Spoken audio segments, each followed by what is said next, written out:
Alright, quick walkthrough video of how I did the daytime running light turn signals.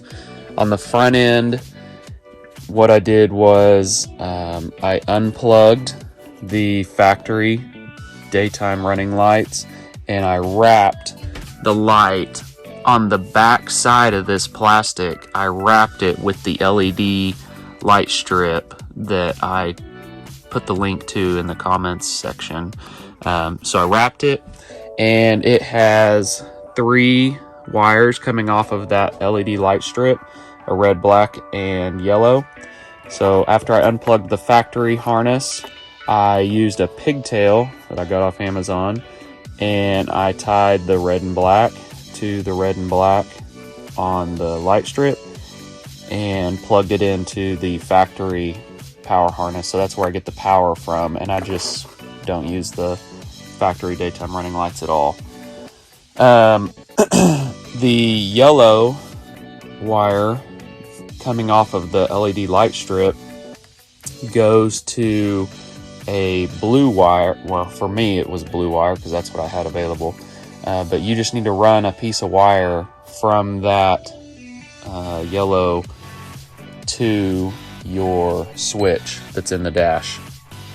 And then same thing for this side. Unplug the factory wire harness, put your pigtail on, and then tie all the wires together. The yellow, I ran my wire over and it goes to the switch. So to power these, I've got the LED flasher. I'm drawing a blank on what you call these little diode deals. But mine's a 3-prong. So the one on the left side goes to my battery with a fuse in it. And then the one on the right side, it's the brown, going to the ground. And the middle one is the one that goes to the switch in the dash.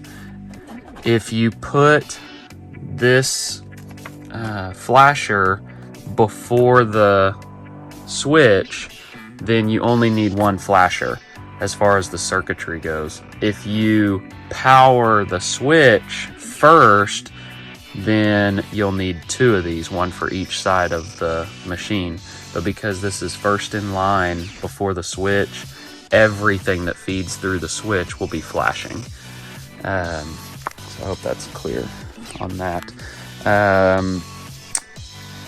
Yeah, so the 2 blue wires run over to my switch, and also the power wire from the flasher runs over to the switch, and then that's it. So I'll make a separate video for the rears.